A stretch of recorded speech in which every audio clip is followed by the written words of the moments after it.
মার্কিন যুক্তরাষ্ট্রের নবনির্বাচিত প্রেসিডেন্ট ডোনাল্ড ট্রাম্পের মন্ত্রিসভা ও হোয়াইট হাউস টিমের জন্য মনোনীত ব্যক্তিদের লক্ষ্য করে বোমা হামলার হুমকি দেওয়া হয়েছে। এফবিআই জানিয়েছে যে তারা বোমা হামলার হুমকি ঘটনার বিষয়ে অবগত হয়েছে। ২৬ এবং ২৭ নভেম্বর কমপক্ষে ৯ জনকে এই ধরনের হয়রানিমূলক হুমকি দেওয়া হয়েছে। যাদেরকে হুমকি দেওয়া হয়েছে তারা ডোনাল্ড ট্রাম্পের মনোনীত ব্যক্তি। তাদেরকে বিভিন্ন মন্ত্রণালয়ের জন্য ট্রাম্প মনোনীত করেছেন। এই ২ দিন কি হয়েছিল সেই ঘটনায় তদন্ত করছে পুলিশ। ট্রাম্পের ট্রানজিশন টিমের মুখপাত্র ক্যারোলাইন লেভিট বলেছেন, ট্রাম্পের মনোনীত ব্যক্তিরা নিজেরা তো হয়েছেন, সেই সাথে পরিবারও সহিংস ও আন আমেরিকান হুমকির শিকার হয়েছেন। তবে ক্যারোলাইন লেভিট বা এফবিআই কেউই কোনো লক্ষ্যবস্তুর ব্যক্তির নাম উল্লেখ করেননি।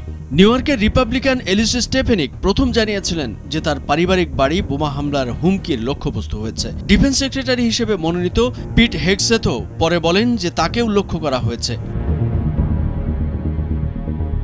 ডোনাল্ড ট্রাম্প নিজেও তার নির্বাচনী প্রচারণার সময় ২ বার হত্যা চেষ্টার শিকার হয়েছিলেন। তবে তিনি এরকম ভুয়া কল পাননি বলে মার্কিন গণমাধ্যমকে জানিয়েছে আইন প্রয়োগকারী সংস্থাগুলো। কিন্তু তিনিও সম্প্রতি হুমকির শিকার হয়েছেন বলে জানিয়েছেন অ্যারিজোনার কর্মকর্তারা। সেখানে এক ব্যক্তি প্রায় প্রতিদিন ভিডিও পোস্ট করে ট্রাম্প এবং তার পরিবারকে হত্যার হুমকি দিচ্ছিলেন। পরে সপ্তাহের শুরুতেই পুলিশ ওই ব্যক্তিকে গ্রেপ্তার করে।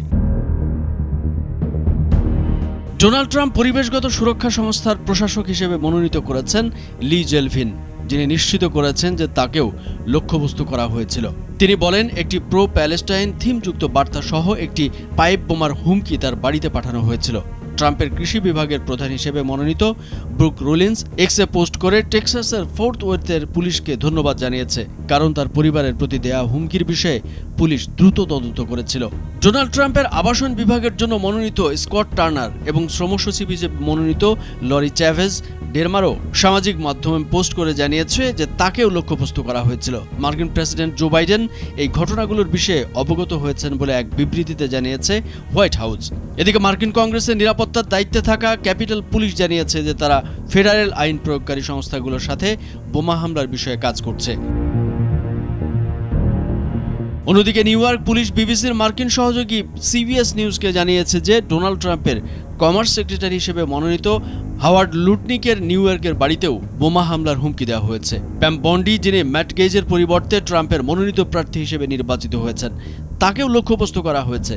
হোয়াইট হাউসের চিফ অব স্টাফ সুসি উইলসও একই তালিকায় আছেন। কামরুজ্জামান আরিফ, ভোরের কাগজ।